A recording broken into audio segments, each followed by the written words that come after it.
Mendelssohn, Mozart, Beethoven, Tchaikovsky, Debussy. Love me some Debussy. Mozart, Beethoven, Brahms, Schubert, Amen.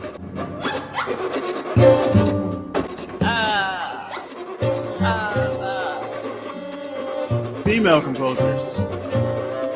I zero. I've got nothing. I just heard of one who's still alive. I can't, which is terrible. It's horrible. I'm a singer.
There we are. There we are. Unmuted. How are you? I'm good. As good as I was when you saw me 5 minutes ago before this thing started. Well, welcome everybody. James, thank you for being here with me tonight on night 3 of this beautiful celebration of the music of Florence Price. Yeah, I mean, it's night 3 and it's very virtual, but you and the good folks at the Boulanger Initiative have, found a way to make this work. So we're grateful for that too. Yeah, no, I mean, it's all virtual, but there's something really amazing about what we've been able to do these 3 nights with hosts from, different parts of the country, and we're all in different spaces and just coming together in this music. It's really, really beautiful. We found the singularity. We've collapsed the event horizon of sharing music over the internet. Yeah. It's great. Yeah. So we have so much to talk about, but I would love to just start with some music, if that's okay with you.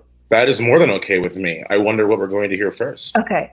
So this is a really small little piece. Tonight, all the music that I'm sharing sort of fits under an umbrella of love and romance. And this is a little tone poem called First Romance. Okay. Let's give it a listen.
Thank you for somehow playing that music while sitting right there.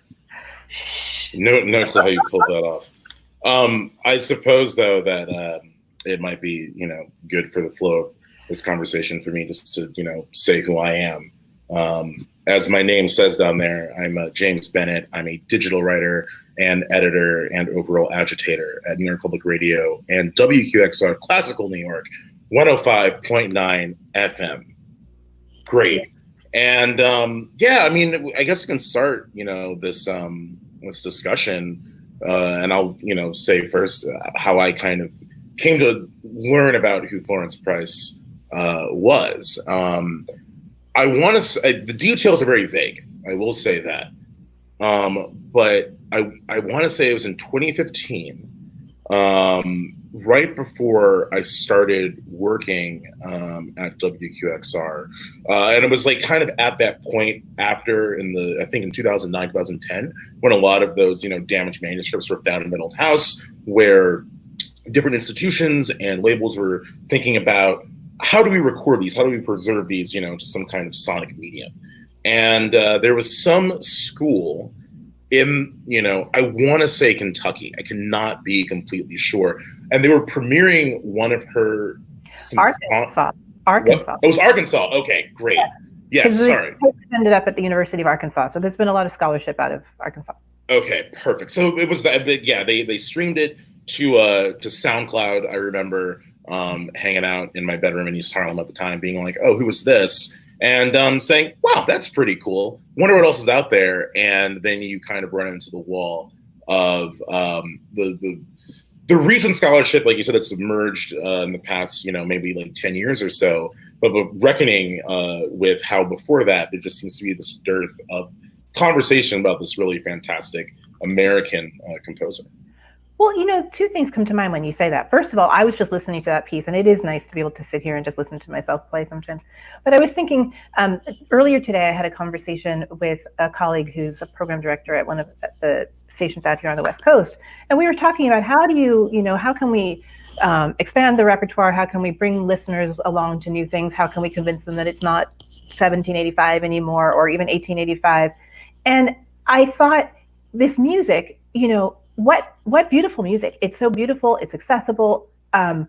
If just to hear it is enough, then when you know the story, it becomes even more fascinating. But this question of like, which comes first, the music or the story? And I think that what happened with Florence Price initially, and what happens actually with a lot of marginalized composers or marginalized like figures in general, is that the story becomes the thing. So there was a piece in the New Yorker. Alex Ross wrote a piece in the New Yorker in 2009 when the manuscripts were discovered in the house, and I feel like that story filled a need for so many people to know that there was this woman, right? And she did write this music. She lived her life when and how she did. But the manuscripts then sat around for quite a while before anybody thought to find out really what this music sounded like.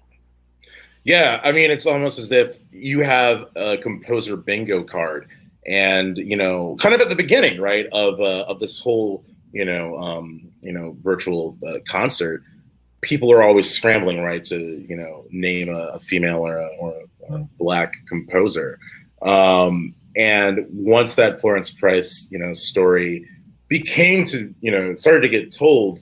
It felt like it was like, all right, boom, I can like make that bingo mark and I don't have to engage with that music. And what's really funny about what you said about how it's nice just to sit and listen, even if you don't know the biographical or historical context of who Price was, that kind of feeds into this idea that I sometimes have where I'm like, a lot of concert goers, and not necessarily a bad thing at all, but a lot of concert goers like to embrace, the aesthetic of the music because it makes them feel good, because it elicits some kind of emotional response. And to that end, I often wonder, what if there was like a cool kind of, program that was done at a major concert hall where you don't say who the composer was.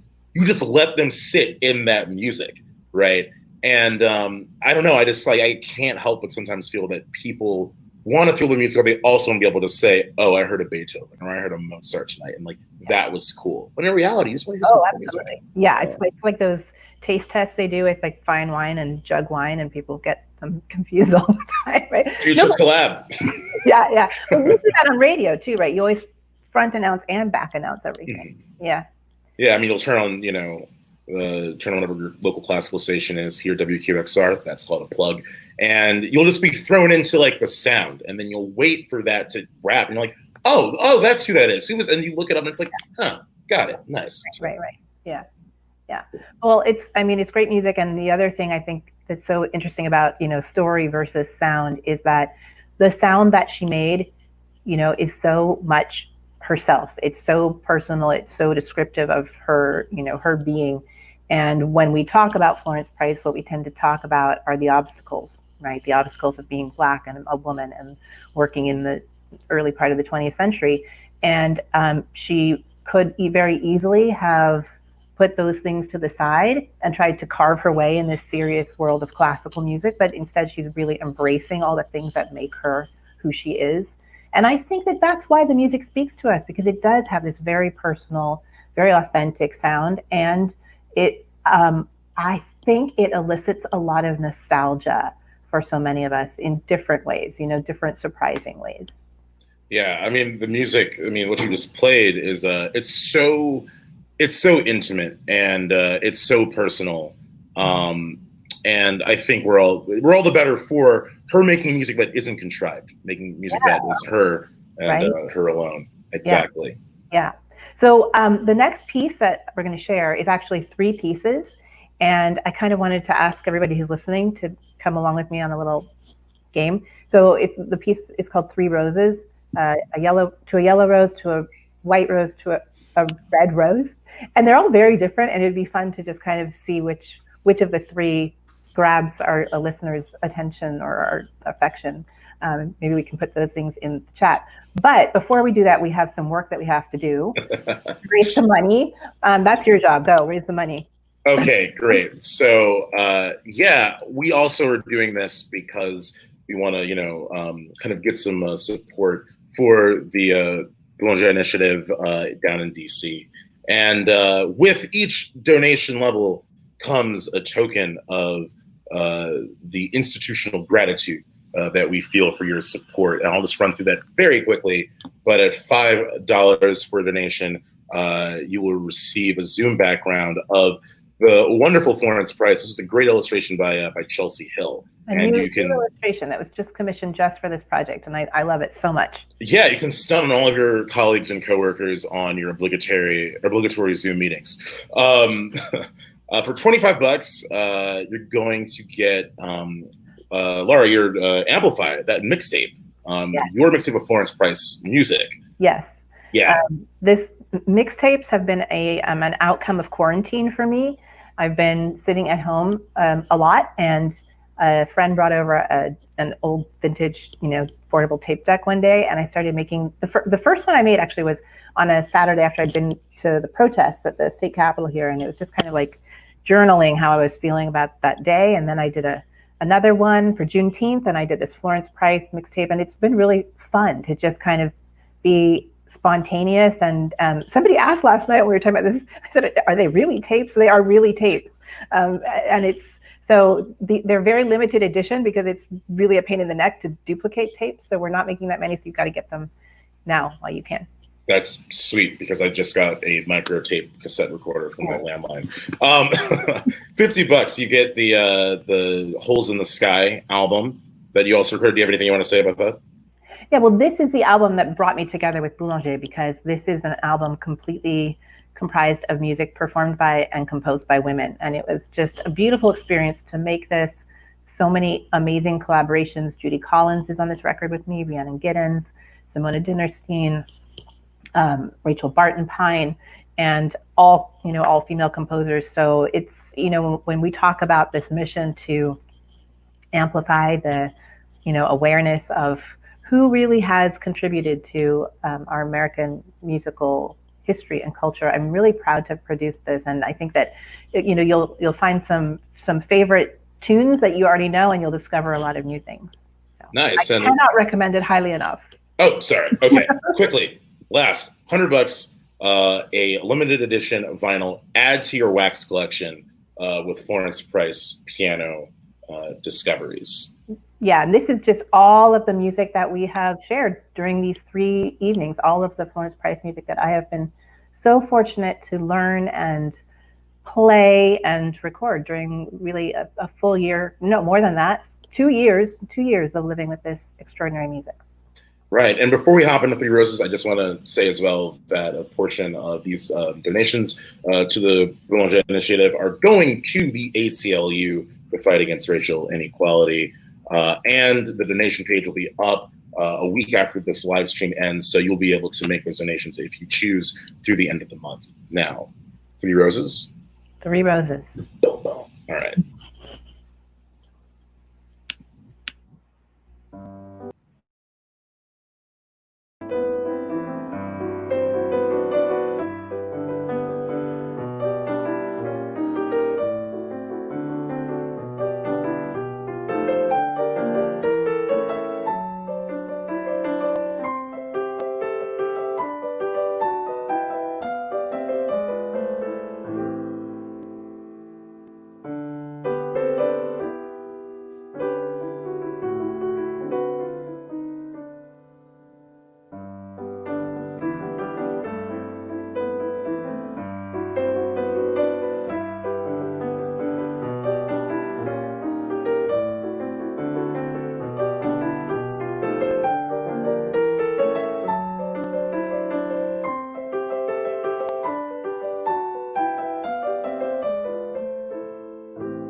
So which is your favorite?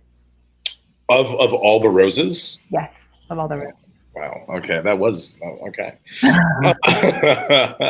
Sick. um,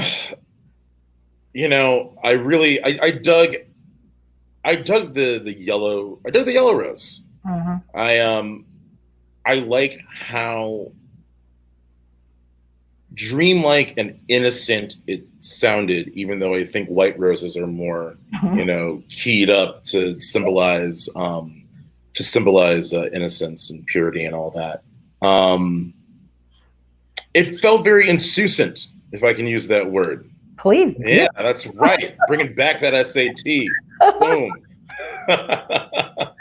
You know what I've been thinking about though? So one of my weird paranoias, I guess, is oh, this sounds so weird and narcissistic, but you make work during your lifetime, and you have control about which work you share.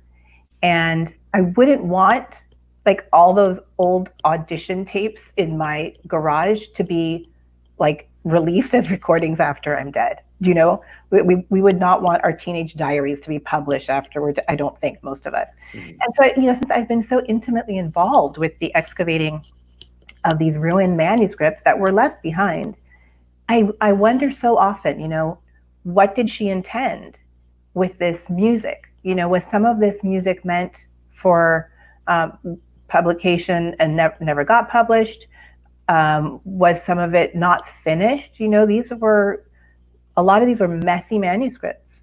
It's an interesting question when you kind of invade the life of a creative person when they're no longer here. And I mean, I think that all of this music more than does her justice. It's not that. It's just sometimes I wonder about the what her goals were or her vision was for all of this. Yeah, I mean, I think it speaks in a way to the importance, right, of creative control, and what it must have been like to be a pianist operating at this time that may or may not have, been taken seriously because of the way that she looked, because of who she was, like at her core. It really comes back to giving one their roses, while they're alive. Mm-hmm. But you're right. That's a point that I've never really thought of before. I mean, like, people, we found these manuscripts, right? Like we found this unpublished music, and it's like, boom, let's just throw it out there and see what sticks. I don't know. It's like it's funny because now that I've recorded all this stuff, it has sort of come together, in this collection, and it's available on vinyl. But when I first started putting my hands on all this music, the thing I planned not to do was to release an album called The Complete Piano Works of Florence Price, because there are so many different areas of this music. There are the fantasies. We'll hear the final fantasy at the end of tonight. There are all these small little sketches. There are some pieces that were written, I think, as teaching pieces. There are some things that are just, I think, written quickly, probably to pay bills. And I didn't want to put that burden on all of this music to like represent some whole that it wasn't meant to represent. And now, like I said, it's kind of been a circle, because now that I've lived with it and I've played it and I've shared it, I see a different way in which it does sit together and fit together. As a portrait of a human being. Yeah, I mean, another thing too about just kind of the legacy of Florence Price and how we talk about her and remember her and listen, importantly, to her, it's just understanding, right, like the gravity of how much music she wrote over the course of her lifetime, and making the point, right, to keep finding that music, to keep tinkering with it, to keep seeing what works, and then adding that to the repertoire. So yeah, because I think in the end, the answer to the question that I was having, the conversation I was having with my friend earlier today about how do we redefine what classical music is just that. We just keep infusing these new sounds into that repertoire, so that some years from now, when somebody turns on the radio, they don't have an expectation in their mind that they're going to hear Vivaldi or Beethoven. Right. It's just so much broader than that. And you and I were talking too about how this sound is what it is because it always holds on, I think, in everything, to some element of the African American, musical language, which has certainly informed all of American music, every single genre, and classical music as well, or concert music, whatever we want to call it. You know, all the influences that come in that make it evolve and change, and it is something living and breathing and beautiful. And so I think that's, you know, when I'm doing these projects, you know me, I'm always digging, I'm always discovering, and that's probably the end goal. It's just like let's change the assumptions or the expectations about what this music is on a really like basic level. Yeah. Well, you know, you just wrapped Three Roses, which was the longest piece of the night, I think. Do you want to talk about what's coming up next, Your Hands in Mine, and what the creative, I guess, you know, experience is for you to, you know, go from something like Three Roses, the set of character pieces, to Hands? Yeah, well, that's been, you know, one of the fun things of learning all this music, is that she writes in many different styles, and especially for the piano. And you know, she was working always closely with Margaret Bonds, who was a fine pianist. So I've played the piano concerto, which is a big work that kind of takes a pianist on a journey through different kinds of styles and technical spaces. And Your Hands in Mine is just like a big old romantic, you know, virtuoso showpiece. It could be a movie soundtrack. It could be, you know, a program closer. It's a really good piano piece. Yeah. Yeah. Do you want to give it a listen? Yeah, let's do that. All right, let's do it. Come on.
Actually, Wow. that should be a movie soundtrack, right? But it has to be like a 1950s movie. Well, yeah, I mean, it's so romantic, and it's so round and full, and it felt like my brain or ears were biting into some kind of musical orange at the height of its ripeness, and the juices were just running down, my hand or ears or what have you. And it's kind of cool too, listening to what was like going on in the right hand. It's crazy you said the thing about a 50s movie soundtrack, because I felt like I got kind of I got a bit of flavor from like old Hollywood, and then old Hollywood songs, Yeah. and then it transitions into this these very kind of celestial kind of bell-like effects, like in the higher range of the instrument. But wow, that was cool. I might make that like a walk-up song if I ever played professional baseball or something.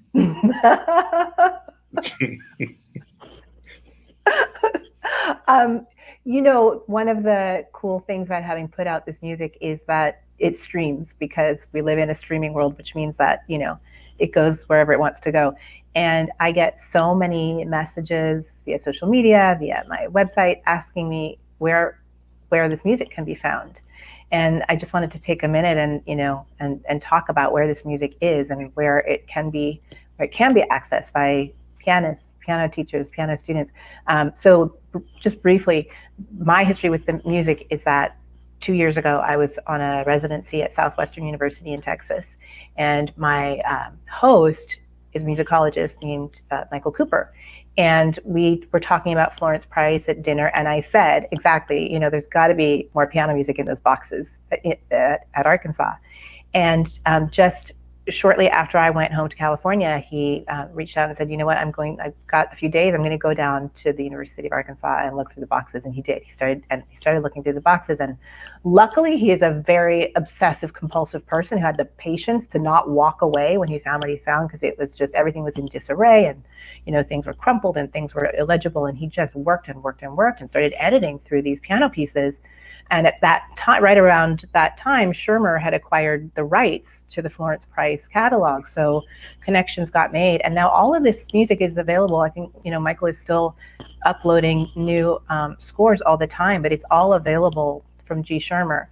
And one of my, greatest wishes is that this music gets found and, used, played, and starts turning up on student recitals and graduation recitals, and, just makes its way into as many hands as possible. So I think we have a link to share. If you just Google it, but you'll find all of this stuff from G. Schirmer, also with really extensive and wonderful program notes that Michael has written. They're very informative about her life and how these different pieces came to be. We stand a good program note. Yeah. I mean, you're right. Like it's a multi-tiered process, right? We find the music, we have the story, and then in that between of getting the music out, it's like getting that music like recorded, and working, tirelessly to get it up. And yeah. I mean, I don't know much what I can say after that, except for thank you for being a part of that process. It's huge. We tend to forget that Pablo Casals found the Bach cello suites at a used bookstore. Yeah. No one had played them for hundreds of years. It speaks to also just how materially fickle the classics, if you can call them that, like are. Mm-hmm. Like back to Florence Price. I mean, these were all found on a on the old house, on city outskirts in Illinois, and we came this close, right? Exactly. Just not having it all. Exactly, and that's what you and I think we're both pretty vocal about this, and that's why I say the music is more important than the story, because we know that this story is only one of many stories, and for every Florence Price, whose music we happen to find, in an abandoned house, we have to just think about all the music that we haven't found and may never find, and also I think just honor the creativity and the persistence that keeps going, and make sure that the future just has a different look to it, so that these things don't have to be discoveries or rare discoveries. Yeah, and what's great is that now that we have a bit more access to listening to this music, we can start asking people what their favorite work by Price is. So I want to just kind of lead off with like that and ask you, during this musical journey, I mean, what has resonated with you most that you've played or heard? Yeah. Well, I have to say first that I'm just so grateful. I'm so grateful that this music came to me. It's been, I said, back in March when the world stopped and all my concerts got canceled and I was feeling a bit blue, and then, trying to kind of rally, I really did have a moment where I thought, if it never comes back, if this is the end, if that was the last concert I ever played, like just to have done this will be something that I can be proud of and, leave behind. And that remains true, although I hope I get to do much more of this work. But I think that I have different relationships to the different pieces. I love the piano concerto, which I played in Boston last year and was supposed to play with the Chicago Symphony this summer at Ravinia, like this week, Ravinia. And that's another really pianistic, beautifully done pianistic work. I really love the three fantasies. We're going to share the fourth fantasy tonight. The first fantasy Negro, which was my entryway to Florence Price years ago. I found it in an old compilation of music by Black women composers, probably 15 years ago. And at that point, did not know of any other music. And it just really grabbed me. And it's one of those pieces that she's building on spiritual themes and turning into this, big romantic piano fantasy. And I thought, who does this? And I took it around the world with me and played it for audiences and just found this incredible reaction, like really gut reaction to that music.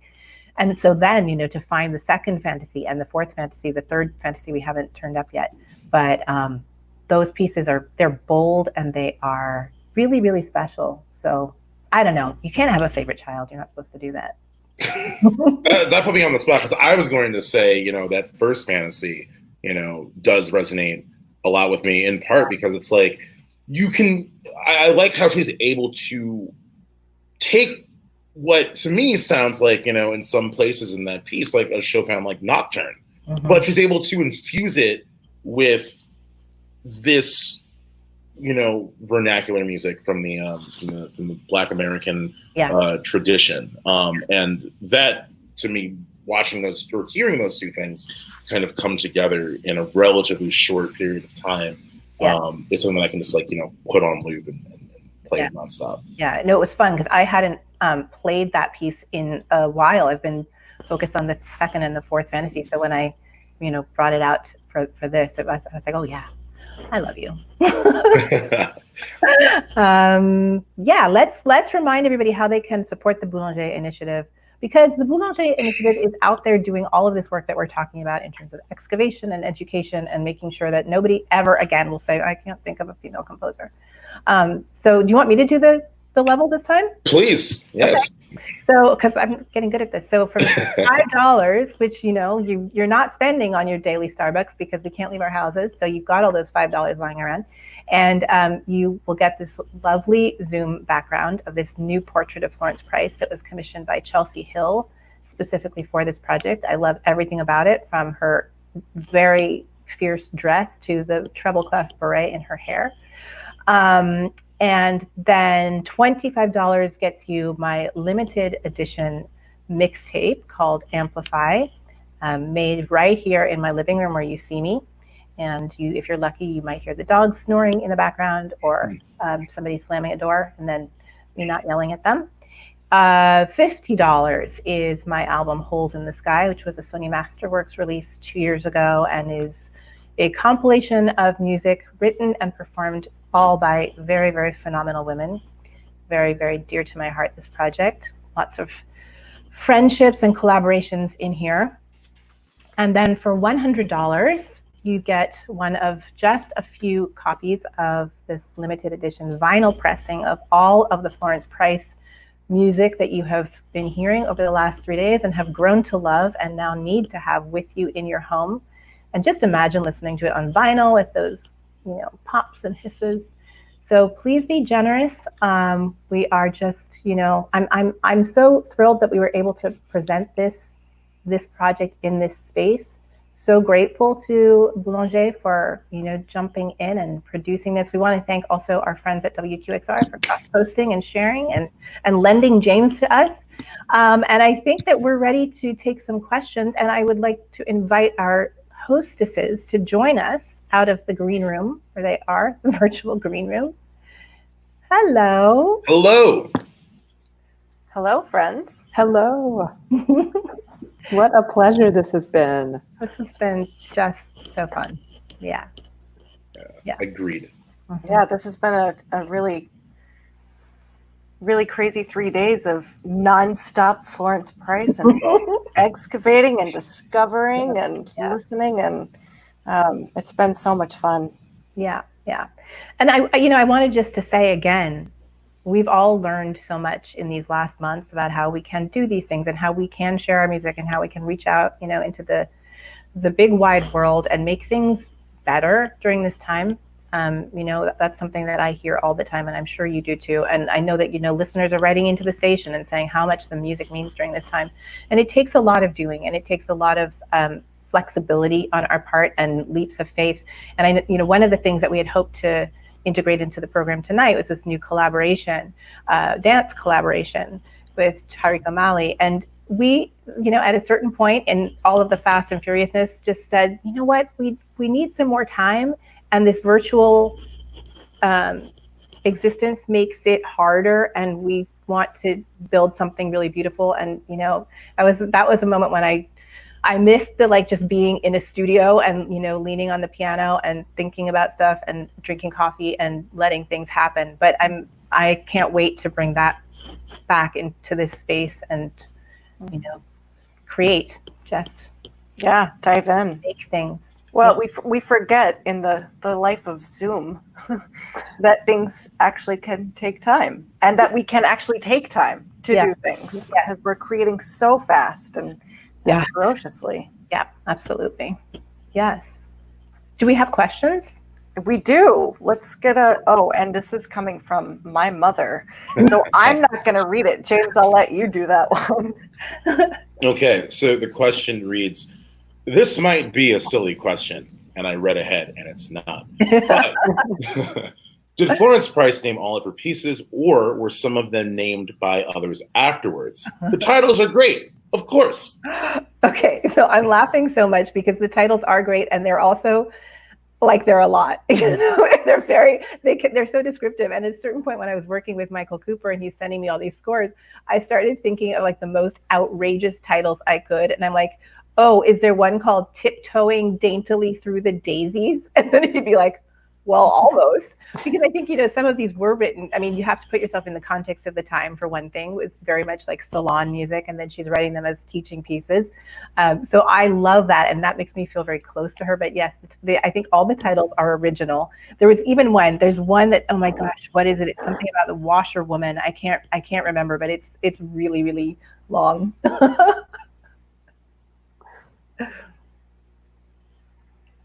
What is your process for learning works you've never heard before? Oh, yeah, right? That's the thing, which I love, because as a pianist especially, we have such a heavy burden on us of however many recordings there are of the Beethoven sonatas, plus all of your teachers imposing their ideas that they got from their teachers. It's just like a big tradition. So I'm always really happy to learn something new. And this music came so very, very naturally to me. One of the pieces that we shared last night called Clouds was really the only one I think that gave me a little bit of, just puzzling out. But this language feels so comfortable to me. So it was a really easy and lovely process. I think the process for learning works you've never heard before is testing yourself as a musician, testing yourself and trusting yourself, trusting your instincts. And having respect for the composer, feeling, I think, like you're kind of collaborating. Back to collaborating. Yeah. Well, we all learn something about ourselves as musicians. Yeah. And I think we learn something about the composer and how we feel connected to them. And Joy and I have both been digging into to world premieres and all of these handwritten scores that have never been played before, and the amount of energy that takes, and to really feel like what you have to say is valid, as maybe being the first one to be able to do so. And Joy and I have spent hours and hours talking about this, and have both spent so much time doing these projects like you have, Lara Downs, and it's a real process, and it takes extreme dedication. Yeah, and it's different than when you're working with a living composer, because then you can pick up the phone. Yes. You said something earlier, Laura, that I thought was so interesting about how just intimate and personal it is to be taking this journey with a composer that you can't just pick up the phone and talk to. And it really is a lot like reading somebody's diary, going through these manuscripts and bringing pieces to life that have not been heard in a very personal way. Yeah, exactly. Nancy is asking, is the collection that I referenced? Yes, it was exactly that collection. Black Women Composers, A Century of Piano Music. And that was back in the day when you actually had to go to a library to find such things. So thank you for. When you could go to a library. That's true, yes, right, both of those things, yeah. This is an odd question, but Chicago is such a wonderful, diverse musical environment. When Price lived there, is there something distinctively of Chicago? James, I have my thoughts about this, but do you have anything you want to? I mean, I don't know if I could speak as intelligently to the question of like the classical music scene in Chicago at the time. Go ahead. I was just about to say our very own Joy lived there for a while and probably knows a little bit more than I do about it. Joy, what do you believe? My beliefs on Chicago. I think Chicago is one of the cities, and I was only there for a year, so I'm not an expert on the musical history of Chicago, but there is a richness to the musical history of that city that I think is impossible to not just get on you when you're there. And if you're creating and making music there, it's I think there are many cities that have this history, but Chicago has a uniquely diverse history of music in the late 19th, early 20th century in this country. And I also think, people don't realize that in Chicago there was a Renaissance, as great as the Harlem Renaissance, and was such a hub for Great Migration. And so I think that at the time that she was working, we can see this in the chronicles of her life, the performances that were happening, and the collaborations, and the schools and institutions of learning. There was so much. It was, this was Works Progress Administration, and there was just so much, which hopefully we will get another shot at this time. We can just make all kinds of orchestras in every city. Yeah. I think we hear in her music, her life journeys in so many ways: geographical, emotional, cultural. Well, I think we have one more piece to share, and then we don't get to do this again tomorrow. No, this is it. We've gotten so used to doing this. Closing out strong. Well, I want to say thank you again to Laura and Joy so much, and to Emily McMahon, who's behind the scenes making all of this magic happen, and cloning me so that I can perform and talk at the same time. Emily has been just completely a rock star through all of this. And James, thank you so much for taking the time. Thank you for having me here. Thank you to both of you, and for all of the hard work and thought that went into this project. And I'm sure that we'll be doing loads more together, but also just to keep the work going and making sure that we make these voices heard that have not been. For sure. Donate. Thank you, James. Shall we hit that fantasy neg cat? Let's do it. Yeah. Let's do it. Thanks, everyone. Thank you. All righty.